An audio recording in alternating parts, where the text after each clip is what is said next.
অতিরিক্ত গরমে একেবারে অতিষ্ঠ হয়ে গিয়েছিলাম।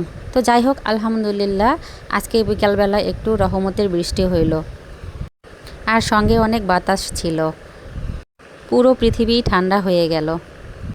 তো এই আবহাওয়ায় তো আমার এখনই চোখে ঘুম চলে আসতেছে, তাই ঝটপট কিছু রান্না করে নিলাম। হ্যালো এভরিওয়ান, আসসালামু আলাইকুম। প্রতিদিনের মতো আজকেও একটি নতুন ব্লগ নিয়ে আসলাম আপনাদের সামনে। আপনারা সবাই কেমন আছেন? আলহামদুলিল্লাহ আমি ভালো আছি, আপনাদের দোয়ায় এবং ভালোবাসায়। তো আমি এখানে কয়েকটি পেঁয়াজ কুচি করে কেটে তো ব্লেন্ডার করে নিয়েছি। আজকে আমি ডিম পানি তেলানি করব।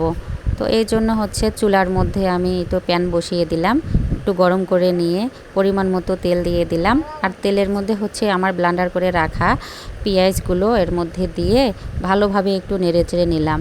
এর মধ্যে পরিমাণ মতো লবণ, হলুদের গুঁড়ো, স্বাদ মতো মরিচের গুঁড়ো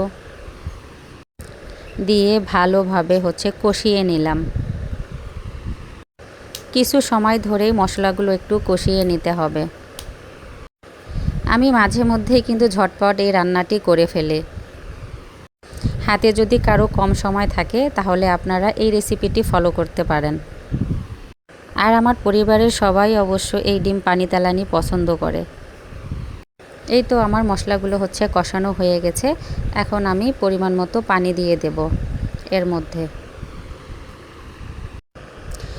পানিগুলো হালকা একটু ফুটতে শুরু করলেই এর মধ্যে আমি ডিম দিয়ে দেব।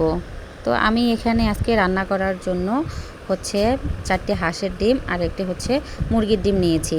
মুরগির ডিমটি আমার মেয়ের জন্য, ওর একটু সর্দি লাগা আছে, তার জন্য ওকে আমি হাঁসের ডিম খাওয়াবো না। তো একটা একটা করে ডিম আমি ডিস্টেন্স রেখে তো দিয়ে দিলাম। সবগুলো ডিম দেওয়া শেষ হলে আমি ভোল্টেজটা একটু হাই হিটে দিয়ে দিলাম।